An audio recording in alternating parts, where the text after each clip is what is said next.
La Covid-19, c'est quoi? C'est la dernière pandémie, celle qui affecte les modes de vie depuis 2019. Alors comment ça commence? Les origines ne sont toujours pas complètement connues, mais les premiers cas de personnes atteintes du SARS-CoV-2 sont déclarés au centre de la Chine, dans la région de Wuhan. L'hypothèse du pangolin a été réfutée, mais plusieurs espèces de chauves-souris seraient impliquées en tant que réservoir naturel de la Covid-19. Il existe normalement une barrière biologique, le virus ne peut pas passer d'une espèce à l'autre. Cependant, l'exposition répétée sur les marchés avec la consommation de viande et la domestication a permis au virus de s'adapter, muter, pour devenir transmissible à l'homme. Une fois cette barrière franchie, la transmission du virus de la Covid-19 a été rapide, comme le montre cet historique. C'est le 16 novembre 2019 que le premier cas est déclaré. Dès le 27 décembre, le génome du coronavirus est séquencé. Seulement un mois après, le virus atteint les populations européennes et l'Amérique, entraînant l'état d'urgence de santé publique. C'est le 11 mars 2020 que la Covid-19 est déclarée en tant que pandémie. Mais en fin de compte, un virus, c'est quoi? C'est un micro-organisme non vivant qui nécessite l'infection d'autres cellules pour fonctionner. Son but est de se multiplier. Ainsi, il n'a aucun intérêt d'infecter jusqu'à la mort de l'hôte. C'est pourquoi actuellement nous recensons beaucoup moins de morts dues au virus par rapport au début de la pandémie.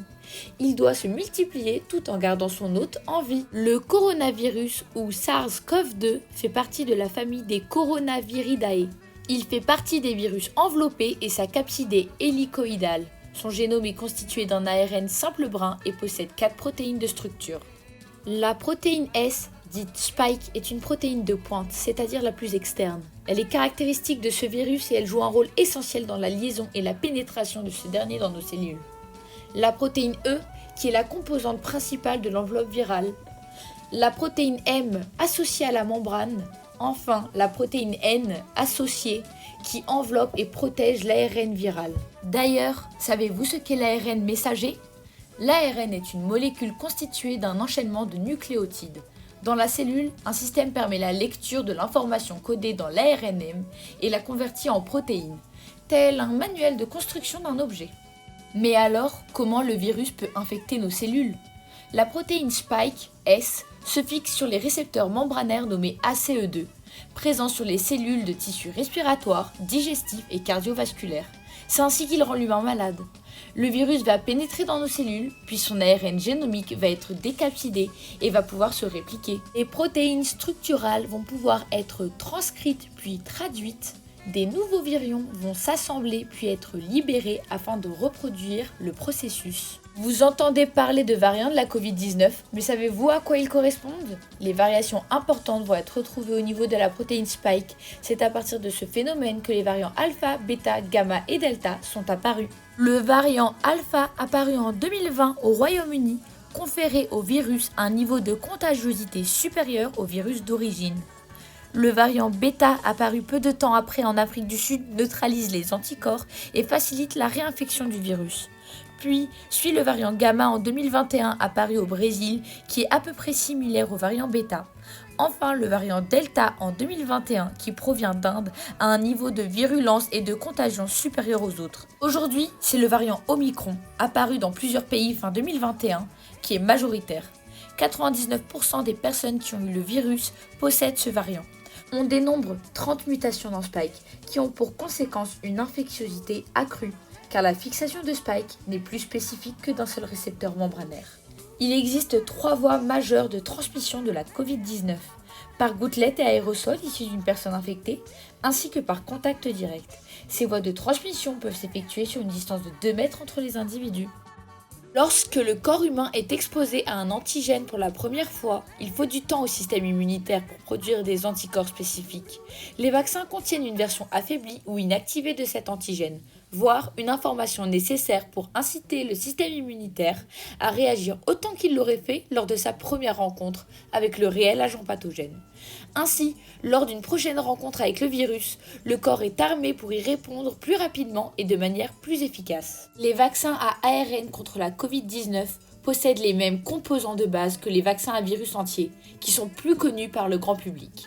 Le vaccin à ARN consiste à forcer nos cellules à produire des anticorps se basant, comme leur nom l'indique, sur l'introduction d'un ARNM. Dans le cadre du vaccin à ARN SARS-CoV-2, cet ARNM code pour la protéine Spike. Après l'injection du vaccin, l'ARNM est déversé dans la cellule et sera converti par la cellule en protéine. Par la suite, la protéine Spike va migrer à la surface des cellules. À l'extérieur, certaines cellules immunitaires repèrent les protéines Spike, s'y attachent et produisent des anticorps.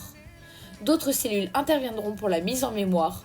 Ainsi, notre système immunitaire apprend à reconnaître et à lutter contre Spike et sera prêt à contrer le vrai virus SARS-CoV-2 en cas de future infection. Le saviez-vous ? Les vaccins à ARN sont étudiés depuis plus de 30 ans et des essais cliniques de vaccins sont menés en tant qu'immunothérapie contre le cancer depuis 2008, contre la rage depuis 2009 et contre la grippe depuis 2018. En France, il y a 5 vaccins possibles contre la Covid-19.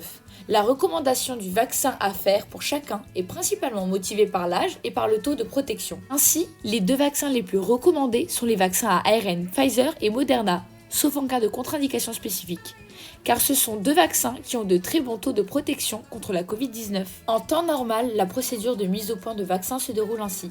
Après la recherche en laboratoire, des essais précliniques chez les animaux et par la suite des essais cliniques chez l'humain sont réalisés et méticuleusement surveillés, avant l'industrialisation et l'autorisation de l'Agence nationale de sécurité du médicament. Cependant, en cas d'urgence sanitaire mondiale, la procédure d'évaluation et d'homologation en situation d'urgence de l'Organisation mondiale de la santé peut être utilisée. Cette évaluation repose sur des critères rigoureux d'inoffensivité, d'efficacité et de qualité. L'objectif ici est de rendre disponibles rapidement des vaccins dans de nombreux pays, car ce sont les outils médicaux les plus efficaces à ce jour pour mettre fin à la pandémie. Les vaccins stimulent le système immunitaire. Des effets indésirables tels que la fatigue et de la fièvre peuvent parfois apparaître, mais pas de panique, ceci est contrôlé. Avant d'être mis sur le marché, les effets indésirables découverts lors des essais cliniques du vaccin sont répertoriés. Cette surveillance se nomme pharmacovigilance et continue après la mise sur le marché. Il est possible d'éradiquer complètement une maladie grâce au vaccin, comme avec l'exemple de la variole en 1980 que l'OMS déclarait officiellement comme éradiquée. Et au contraire, une diminution de vaccination dans la population générale augmente la propagation du virus et le nombre d'infections, comme avec l'exemple de la rougeole pendant la pandémie Covid-19. Attention, le virus est toujours présent et les signes cliniques qui peuvent vous alerter sont la fièvre, la toux, les maux de gorge, les douleurs musculaires, la fatigue, un essoufflement, la perte partielle ou totale du goût et de l'odorat, et des troubles digestifs. Si vous faites face à des signes de dégénérescence comme à une grande difficulté à respirer, il faut immédiatement se rendre aux urgences. N'hésitez pas à vous dépister. Faites attention à vous, à votre entourage, mais aussi à la population qui vous entoure. Soyons responsables. Je vous remercie pour votre attention.